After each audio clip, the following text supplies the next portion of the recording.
welcome to the Horror Realm. I'm Travis Bruce, and today I'm here in Arlington, Virginia for Blerd Con, Thrilla, Black Horror Convention. Alright, it is popping here as you can see. Alright, let's go ahead and head inside. So we're in the game room area. Got a DJ. Got some old school fighters in here as well.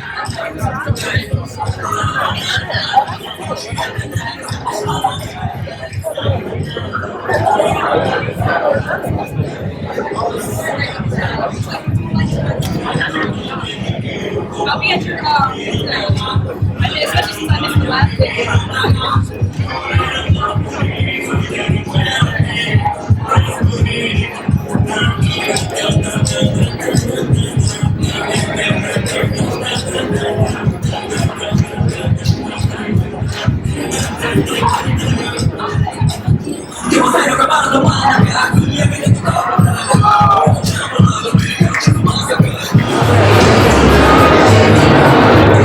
Tons of cosplayers here.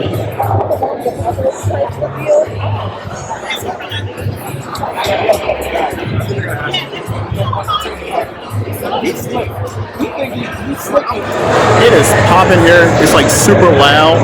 So unfortunately I'm going to be quiet in a lot of spots. But I'm going to continue to walk through, guys. What's up, y'all? It's TJ Sterling of Blerd Con, and I'm here at Blerd Con 2025. We got some incredible comic books.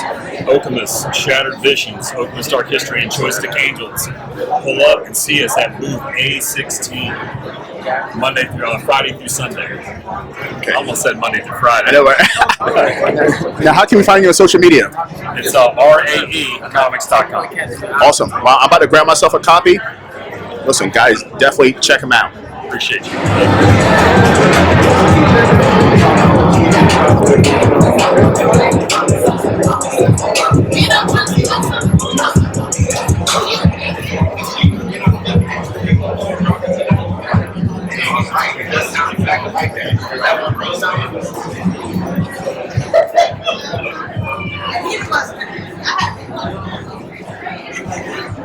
All right, so a little more quiet down here, guys. Going down with the vendor space. Tons of amazing vendors here.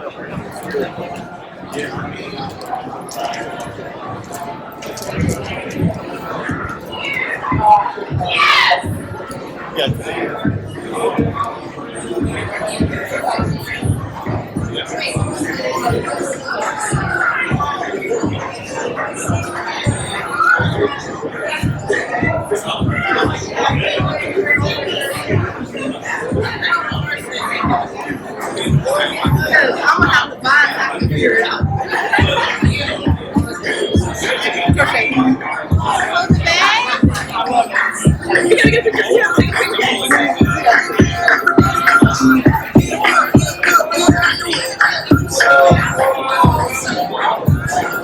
And then stick it on the check.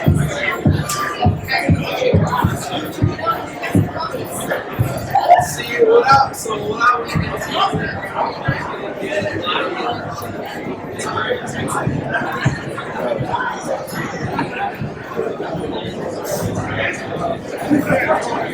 It's a pretty large vendor hall.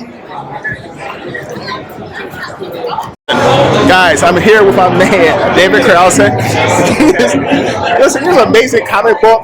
Harriet Tubman, Demon Slayer. David, welcome back to the horror. hello again. After this brother could not put his phone on airplane mode while he was professionally recording someone. Anywho, shade aside, Harriet Tubman Demon Slayer is based on a true story. It's pretty much Harriet Tubman as we know and love her, but what if she knew martial arts and had superhuman strength and demons and witches and vampires and werewolves all exist, and Harriet Tubman's the chosen one to lead the enslaved to freedom, battle an army of whiteness and shit, I mean darkness, and it's Django Unchained meets Buffy, grounded in Harriet Tubman's true life story. Fucking love, man. Look at this artwork, man. You did this all yourself? Yes. No, I'm kidding. I did the story and the script And as far as the covers go, it was a collaboration with a bunch of amazing folks like Portland Ellis, Joey Vasquez, Rob Love, Ken White, Johnny Desjardins, Keith Jones, so many dope people, Eddie Hawley, the whole collaboration. I will say I was the art director of some of these. I was like, I want Harriet Tubman staring at us with the tongues crossing and looking angry. And then Micah Souza did this exclusive poster and cover. I said, Micah, make it a Kill Bill variant. And here we are. Love it, bro. Now, where can everyone find you and your work? KingwoodComics.com. The comic book is also in stores nationwide, distributed through Massive Publishing. And what else? Follow me. This is also in development to be a TV show. So yeah. And listen, guys, look out for a future interview with Dave and I on the Horror Round. Yes, and this is also this is my next comic book. We're selling the posters of it. It's Killer That's Bee. hot. That's hot. That's going to be a movie. And the comic's not even out yet. That's how dope I am, everybody. Now, damn. It's going to be it's a comic series. It's being adapted by Confluence Films, Black-owned prestige film company by Tommy Oliver, and it's going to star DeWanda Wise as Killer Bee. DeWanda Wise was in Jurassic World Dominion, and she's got to have it on Netflix. Well, definitely look out, man, and grab a copy of Harriet Tubman, Demon Slayer. All right, we're outside now. My man's rocking some Jodeci.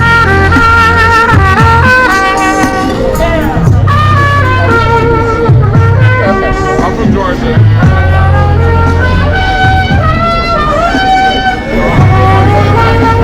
Some food trucks here.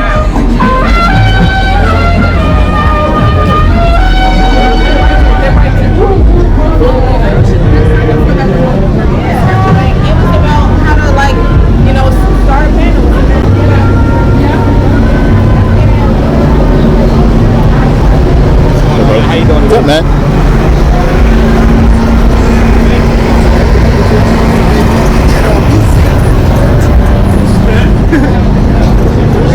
That's what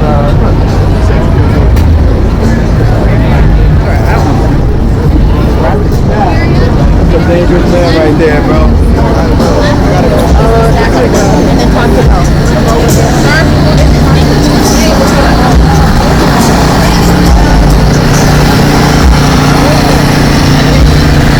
A lot of food options here.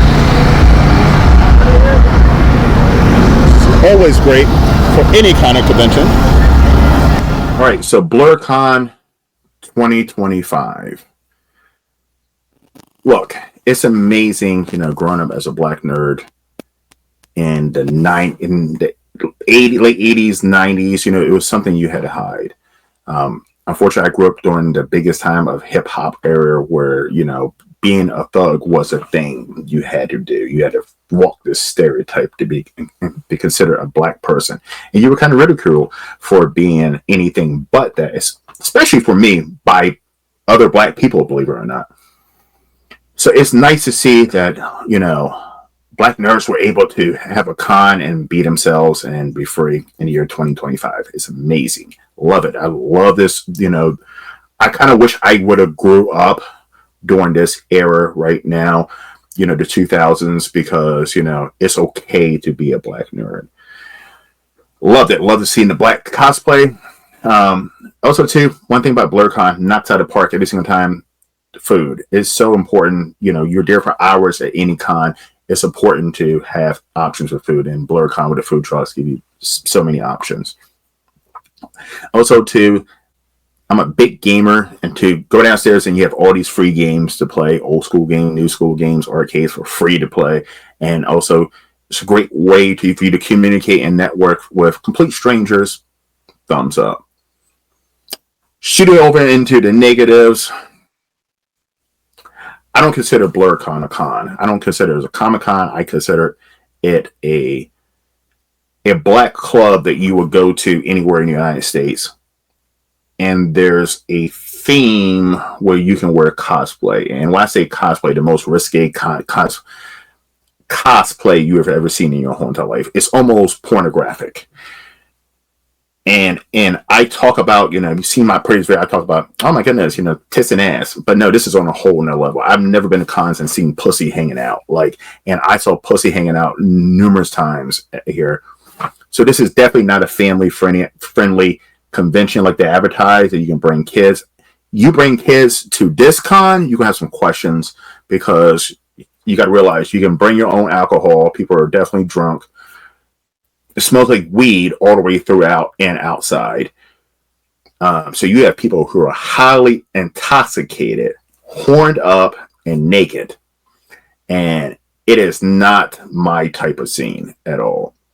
If you're young, single, horny, this is the place. Fellas, this is a place. Black guys, fellas, this is, if you want something strange, this is the fucking con that you go to, because whoo, it's on the display and they don't care. But no, this is not my kind of con. I was invited. I said the first time I went there I wouldn't go back, but this time I was invited to be on any horror panel. That's why I went. Got a free badge, so I went. But this is not my this is not my cup of tea. This is not my party at all. This is not my kind of party. Also, too, I'm going to point out something, too. One thing, too, when you walked outside, you were bombarded by solicitors. And I don't even think they were part. I'm giving a con a pass on this, but a lot of them were doing great causes like Habitat Humanity and stuff like that. But like the last thing I want to do when I'm outside at a con is having people constantly coming up to me and say, hey, can I speak to you for 30 seconds? And getting hit with a sales pitch. And that was happening a lot. And I've never experienced that at any other con throughout this whole entire country. So that was annoying. Overall, once again, this is not my cup of tea. But that's okay. That's okay. This is going to be a lot of people's cup of tea, especially if you're a black nerd, single, and you love that club scene, and you're down to fuck. This is a place for you. All right, listen. Well, thank you for coming to the Hard Run. Please hit that like and subscribe button if you haven't already. It's your first time. We will see you next time at another convention somewhere in this country here at the Hard Run. I'm Travis Bruce. Take care.